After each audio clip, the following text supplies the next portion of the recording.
네, 이준석 의원님과 방송에서만 뵙다가 또 무대에서 이렇게 또 함께 하게 됐습니다.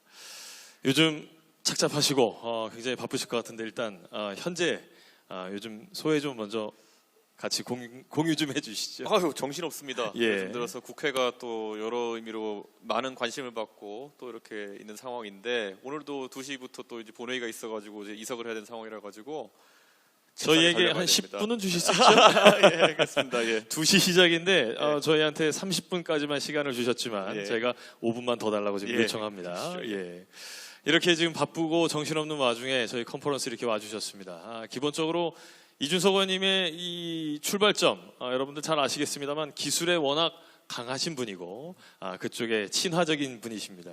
평소에 AI 또 챗GPT 얼마나 사용하고 계십니까? 저는 원래 개발자 출신이라 가지고요. 이게 챗GPT를 그냥 LLM 모델로 쓰는 것 자체는 큰 의미가 없고 제가 그걸 제 삶에 무엇과 연결할 수 있느냐를 많이 신경 쓰거든요. 예. 그래가지고 동네 어르신들한테 안부 문자 같은 걸 어떻게 자동으로 생성해서 보낼까 뭐 이런 거. 선거 활동에도 또 도움될 수 있고요. 이게 사실 보면 선거에서 저희 유권자가 동탄이 20만 명 정도 되는데 20만 명에다가 하나의 개별적인 맞춤 니즈에 맞춰가는 게 사람은 불가능합니다. 예, 그렇기 때문에 그들의 정책적 수요나 이런 걸 발굴해내고 이런 거는 어느 정도는 데이터와 AI가 중요한 그런 상황이다. 그래서 요즘 코딩 많이 하고 있습니다. 예. 저희가 이준석 의원님 오시기 전에 예. 다양하게 질문들을 사전에 또 받아서 예. 이준석 의원님을 이 자리에 모셨으니까 이렇게 귀한 발걸음 해주셨으니까 여러분들의 목소리를 좀 담아서 질문을 좀 하나씩 좀 드려서 시간 내에 마무리를 좀 해볼까 합니다. 일단 AI 기술의 발전이 우리 삶을 크게 변화시킬 것으로 보입니다. 의원님, 생산성, 효율성 높이는 데 기여한다는 얘기들은 나오는데 이러한 변화가 모든 계층에 고르게 혜택을 주지 않을 수 있다는 점 우려되지 않으시는지요? 의원님 생각을 들어보고 싶습니다. 제가 이제 말을 할 때 뭐 막 한다고 평가하는 분도 있지만은 그냥 듣기 싫은 소리를 많이 한다고 보시면 될 것 같아요. 그래서 제가 뭐 노인 무임승차 같은 거 건드리면 이제 없어져야 된다 이렇게 얘기하면은 노인분들이 난리 나시죠. 그런데 AI에 의한 생산성, 효율성이라는 문제를 AI를 무슨 옆에 로봇처럼 따라다니면서 사람 도와주는 이런 보조 도구로 생각하는 게 아니라 대체해 나간다고 생각하면 굉장히 무서운 얘기거든요. 사람의 역할을 대체해 나간다. 그런데 여기에 대한 기준점들이 이제 학자마다 조금 다르게 얘기하지만은 어떤 사람은 IQ 110부터 대체된다. 근데 이게 얼마나 무서운 얘기냐면 100이 중간이잖아요. 그러니까 중간에 있는 중간 정도의 어쨌든 뭐 지능 기준으로 있는 사람들 같은 경우에는 AI로 대체돼 버릴 수 있다라는 얘기가 되는 거기 때문에 이게 저는 죽느냐 사느냐 문제가 돼버렸다. 저는 이렇게 생각한 것이고 그래서 사실 저는 좀 더 세게 얘기하자 그러면은 효율성의 문제가 아니라 사람의 가치가 유지되느냐의 문제다. 저는 이렇게 봅니다. 당장 만약에 자율주행차가 완성되는 순간 운수업에 종사하시는 분들은 직업을 잃는 거거든요. 저는 그 정도의 민감도로 봐야 된다 이렇게 봅니다. 정치인임에도 불구하고 오늘 이 컨퍼런스에 기조 토론에 모실 수밖에 없었던 것. 아마 우리 정치인들 중에서는 가장 기술이라든지 이 과학 현실에 너무나 그래도 인지도가 높으시고 또 이 지식 수준이 높으신 분이기 때문에 이준석 의원이 모르면 다른 국회의원들은 얼마나 아실까 이런 생각도 사실 있거든요. 조금 전에 자율주행 언급을 해주셨습니다. 자율주행이 지금 우리 삶을 빠르게 바꿔줄 기술이다라고 보지만 실제로 도입되는 데까지는 굉장한 시간이 걸릴 것으로 여겨지고 있습니다. 저는 제가 강연 갈 때마다 자율주행 관해서 이런 얘기를 하거든요. 여러분 혹시 이런 생각해 보신 적 있나요? 예전에 카카오 카풀을 도입한다고 했을 때 우버 같은 서비스죠. 택시기사분들이 분신하셨어요. 왜 그럴까요? 그들이 지금 서울의 택시를 운전하시면은 그 당시에 면허 가격이 한 8천만 원 정도 됐었거든요. 지금 1억 가까이 되고 이거의 가치가 떨어지기 때문이에요. 그분들은 평생 일해가지고 그 노란 번호판 이 하나의 자산인데 그 8천만 원 쓰던 게 카카오 카풀이 들어온다고 하니까 5천만 원으로 떨어지는 걸 보면서 분신하신 분도 있어요. 두 분이나. 자, 그럼 여기서 한 가지 말씀드려 볼게요. 만약에 자율주행 차가 온다. 그러면 그걸 영업용으로 쓰는 그러니까 노란 번호판 달고 자율주행 택시가 돌아다닌다면은 그 택시의 가치는 얼마가 될 것 같으세요? 예를 들어서 지금 8천만 원짜리 번호판을 사가지고 내 몸을 갈아넣어서 택시기사 하면 한 1년에 4, 5천 법니다. 그건 내가 계속 운전했을 때죠. 근데 먹지도 마시지도 않고 돌아다니면서 한 1억 벌어주는 택시가 있다. 그게 번호판 노란 거의 가치다. 그럼 그거 사는 가격은 얼마 정도 될까요? 1억 임대료를 주는 부동산의 가치는 얼마죠 지금? 한 3, 40억 하겠죠. 그럼 그 번호판의 가치가 3, 40억이 되는 겁니다. 그럼 우리가 제도적으로 미리 고민해야 되는 거는 그게 5년 뒤에 올지 6년 뒤에 올지 모르는 세상이지만은 지금 노란 번호판을 똑같이 인정해 줄 것이냐. 해줘야 된다 생각해 보시는 분. 같이 한번 참여해 보시죠. 지금 개인 택시 기사들이 자율택시 운영권을 받아야 된다. 예. 받으면 안 된다.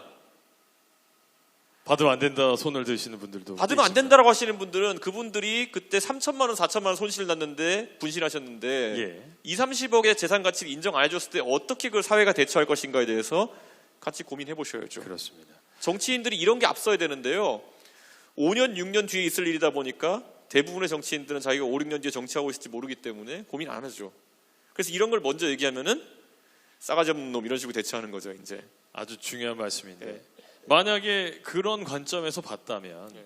카카오 택시라든지 교통 대란이 일어났을 때 네. 택시 문제 났을 때 그 네. 부분 정부가 해결하지 못하고 끙끙대지 않았겠습니까? 그 당시만 그렇죠. 되더라도 그렇죠. 향후에 이 택시 기사 문제를 어떤 식으로 해결할 것이냐. 기술은 아주 좋은 예시 아니겠습니까? 택시 기사 문제가 기술은 발전하는데 지금 기존에 하고 있었던 노동 환경이라든지 이 문제를 정치인이 아니면 누가 해결할 수 있느냐 이런 얘기들 합니다. 정작 정치인은 그런데 이 문제를 해결하려 그러면은 택시 기사가 지금 27만 명 계시거든요, 전국에. 그럼 이분들이 이번에 대선 27만 표 차였잖아요. 이거를 건드릴 수가 없는 겁니다, 대선에서. 그러니까 그러다 보니까 정치인들이 해결해야 되지만 외면하는 문제들이 많다. 저는 그런데 1200만 노인들의 무임승차를 박탈하겠다고 했습니다. 그러니까 저는 참 황당한 이런 일을 하고 있는 건데 이런 측면에서 앞으로 사회적으로 우리 젊은 세대가 많이 미리 논의를 해야 될 것들이 있어요. 아까 그 문제도 그렇지만 제가 한 가지 또 얘기 드릴게요. 예. 기술적으로 약 처방전을 가가지고 QR코드 찍고 약 밴딩 머신을 만드는데 기술적인 허들이 지금 있나요? 없죠. 지금도 당장 가능하죠. 이래서 제가 어디 가서 또 얘기했던 약사분들이 되게 싫어합니다. 무슨 소리냐? 우리는 복약지도를 해야 된다. 근데 제가 개발자로서 생각했을 때 가장 구현하기 쉬운 게 복약지도거든요. TTS 엔진 달아가지고 그냥 읊으면 되는 거거든요. 무슨 소리냐? 그러다 사고 터지면 어떻게 하겠느냐? 뭐 이렇게 가면 이제 결국에는 약사가 존재해야 되는 이유에 대해서 계속 얘기가 되는데 사실 이 문제 어떻게 해결해야 될까요? 약사 라이선스만 갖고 있으면은 사실 모든 게 자동화된 그 약 처방에 있어가지고 사회 전체가 비용을 부담해야 되는 거잖아요. 맞습니다. 그럼 과도기적 단계로 약 밴딩 머신은 자기 약국 앞에만 설치할 수 있다라든지 뭔가 우리가 사회적 합의를 만들어야 될 거잖아요. 예. 근데 이런 거 지금 정치권에 누가 하고 있는데 아무도 안 하고 있죠. 바로 왜냐? 그 지점입니다. 5년 뒤에는 내가 정치 안 할 수도 있으니까. 오늘만 사는 겁니다, 정치인들은. 지금 뭐 택시기사, 약사 이렇게 얘기는 하셨습니다만 이 자리에 계시는 변호사, 회계사 각각 전문 직군 또는 기득권을 이미 갖고 계신 분들의 삶을 변화시키는 데 있어서 기술의 발전은 가고 있는데 현실 삶에 도입되기 어려운 부분들, 정치인이 생각하는 어떻게 이 부분을 해결할 수 있는 이 합의점은 어디에서 찾아볼 수 있을까요? 합의점이라면 유권자가 이제 인식해야 되는 거죠. 예. 우리가 하나하나의 직역에 대해 접근하는 것들로 가면은 예를 들어 약사 입장에서는 내가 이 하나의 개혁에 동의하면은 나에 대한 유불리로 이제 귀결되는 거지만은 약사는 살면서 약사 일만 하고 사나요? 어떨 땐 내가 소비자가 되고 어떨 때는 또 내 가족은 또 약사가 아닐 수도 있고 이러다 보니까 다 얽혀 있는 건데 예. 저는 이렇게 얘기하고 싶어요. 우리 사회에 많은 것들이 그 작은 단위에서 풀어내려고 그러면은 안 되는 것들이 있는데 예를 들어 세무행정 같은 것도요. 지금 여기 계신 대다수의 분들은 토스에서 꼴랑 포인트 몇 포인트 준다고 하면은 자발적으로 맞습니다. 자신의 금융거래 내역을 다 갖다 바칩니다. 예. 예. 개인정보 문제를 예, 아주 오픈 쉽게. 뱅킹이라 해가지고 다 털어가지고 갖다 줘요. 그 다음에 뭐 200포인트 받고 먹이래요. 그런데 사실 이게 되는 거면요. 연말정산 자동화 다 시킬 수 있어요. 예. 그런데 안 하죠. 기장 업무 자동화 시킬 수 있는데 안 하죠. 그 직역이 굉장히 강하게 반발할 테니까요. 저는 우리가 이제 봐야 되는 거예요. 내가 약사이면서 내 직역을 지키면서 얻는 비용과 얻는 이득과 내가 나머지 영역에서 이런 허들을 넘었을 때 나에게서 덜 지출되는 비용이나 이런 것들이 트레이드오프가 생기는 지점이 있을 거라는 거죠. 좋습니다. 이걸 다 열어놓고 컨퍼런스 같은 데서 논의를 해야 되는 거고 예. 선거에 올려놓고 패키지로 전달해야 되는데 딱 택시기사 번호판 문제만 갖고 가면은 지난번에 분신 사태처럼 그런 상황이 발생할 수밖에 없는 거죠. 유념하겠습니다. 예. 지금 이준석 의원님과 함께 기술의 발전이 현재의 기득권, 현재 우리 노동 환경 이런 삶의 변화를 어떻게 바꿔나가는지, 그리고 그것을 바꾸기 위해 정치인이 해야 할 일들까지, 그리고 우리 유권자가 해야 할 일들까지 말씀 나눠주셨습니다. 마지막 하나의 질문만 하고 정리해 보도록 하죠. 결국은 제가 앞서서 기조 발언을 하면서도 언급을 했습니다만, 그럼과 동시에 사회보장 정책이라든지 취약계층은 훨씬 더 취약해져가는 현실입니다. 네. 이 부분에 대해서는 어떻게 보완을 해 나가야 할까요? 저는 앞으로 AI가 데이터를 통해 가지고 사회보장 정책 설계하는데 큰 역할을 할 거라 보는 게요. 예. 우리가 처음에 알파고를 봤을 때 알파고가 처음엔 기보를 학습하다가 나중에 스스로와의 대국을 시작하면서 가장 놀라운 지점이 뭐였습니까? 한 번도 두지 않은 수를 둔다.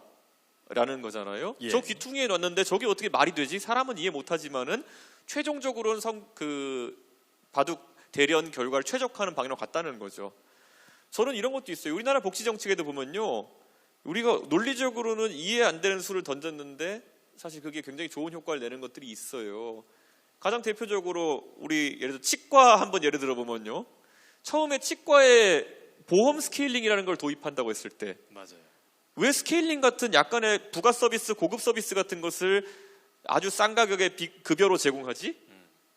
알고 봤더니만은 사람들이 가가지고 주기적으로 1년에 한 번씩 미끼 상품에 낚여가지고 입을 벌리는 것의 효과는 상당했다는 거죠. 예. 가가지고 입을 벌렸더니만은 썩어 있는 이를 원래는 평소에 몰랐을 텐데 입 벌리면서 긁어내기만 해도 되는 거고, 안 그랬으면은 나중에 썩어가지고 와가지고 때우느라 많은 비용이 지출됐을 텐데 그렇죠. 가서 입 벌리는 것만으로도 건강보험 재정을 줄일 수 있었다. 예. 이런 것들은 우리가 창의적으로 찾아내야 되는 것들이거든요. 저는 단순히 이런 가설을 세우고 검증하는 과정뿐만 아니라 데이터에서도 그런 게 나올 수 있다. 저는 그런 생각을 하고 앞으로 그런 부분에 대한 연구가 활성화됐으면 좋겠다라는 예. 거를 과방위 위원으로서 계속 밀어붙이고자 합니다. 고맙습니다. 예. 과방위 위원으로서 예. 그리고 또 지금 국회 현안을 또 해결하러 본회의 가셔야 되는데, 끝으로 예. 이 자리에 와 계신 분들과 온라인 유튜브를 통해 생중계 보고 계신 분들에게 SFS 2024 오신 소감과 마무리 인사해 주시죠. 예, SFS 2024 오신 분들 정말 오늘 좋은 주제로 많은 토론이 이어질 텐데요. 저는 앞으로 대한민국이 사실 지금까지 대한민국은 광복 이후에 여기까지 올라오는 데 있어서 정말 효율적인 관료 조직이라든지 이런 생산성 요소들이 아주 중요하게 동작했거든요. 다른 나라의 공무원들보다 훨씬 효율적인 관료 체계를 구축했고 그런 것이 여기까지 올 수 있는 원동력이었다면은 그 다음 단계도 우리가 그런 생산성을 높일 수 있는 고민들이 있어야 되는데, 저는 그게 바로 AI와 데이터에서 나온다 이렇게 봅니다. 그리고 결국엔 이 AI 데이터가 만들어내는 어떤 새로운 룰들 이런 것들에 대해서 결국 나중에 사회적 합의의 도장을 찍는 것은 바로 유권자 여러분입니다. 그렇기 때문에 이 문제에 대해서 많은 관심을 가지고 저희가 같이 토론해서 결론을 낼 수 있었으면 좋겠다. 나 하나가 스스로 택시기사 입장에서 약사 입장에서 이것만 고려해가지고는 답이 안 나오는 문제일 거다. 저는 이렇게 보고 다 같이 폭넓은 고민을 했으면 좋겠다. 저도 항상 거기에 참여하겠습니다. 감사합니다. 고맙습니다. 앞으로 SFS 2024뿐만 아니라 저희가 하는 행사, 저희가 만들어가는 이 아젠다에 동참해 주실 것을 부탁드리면서 다시 한번 뜨거운 박수 전해 주시죠.